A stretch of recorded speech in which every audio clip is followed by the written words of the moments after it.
The drum that spoke. Long ago, in a quiet African village surrounded by green hills and a flowing river, there lived a poor boy named Toby.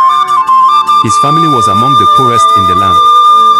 They lived in a small mud hut with a thatched roof, and the only thing they owned was a little goat that followed Toby everywhere. Although he was poor, Toby was known in the village for his kind heart. He would help old women fetch water, gather firewood for the sick, and share whatever little food he had with other children. People admired him, but no one imagined that one day, he would change the fate of the entire village. One evening, while searching for firewood in the forest, Toby heard a strange sound echoing through the trees. Dum, dum, dum. Curious, he followed the sound until he found an old drum lying beside a fallen tree. The drum looked worn out, its leather skin patched and its frame cracked, yet it glowed faintly under the moonlight. When Toby tapped it gently, the drum spoke in a deep, calm voice. "Play me with a pure heart, and your needs shall be met." At first, Toby was afraid, but he decided to carry the drum home. That night, his mother was weeping because they had no food to cook. Remembering the drum's words, Toby struck it softly, dum, dum, dum.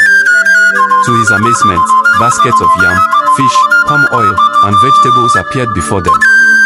His family ate happily, praising the gods for the miracle. Soon, Toby discovered that whenever he played the drum with good intentions, it provided food, clothes, and even tools. He never kept these gifts to himself. Instead, he shared them with neighbors, the sick, and even strangers passing through the village. Everyone began to admire the boy even more. But not everyone was happy. The chief of the village, a greedy man who loved riches more than his people, grew jealous. He summoned Toby and demanded to know where his family suddenly found plenty. Being honest, Toby told him about the magical drum. The chief's eyes glittered with greed.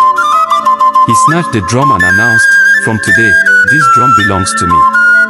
I will use it to fill my palace with gold and meat." That night, the chief gathered his wives and servants.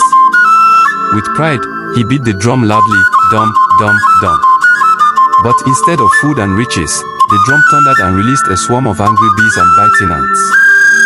They chased him around the palace, stinging him from head to toe. The chief screamed, rolling on the ground in pain, while his wives and servants fled.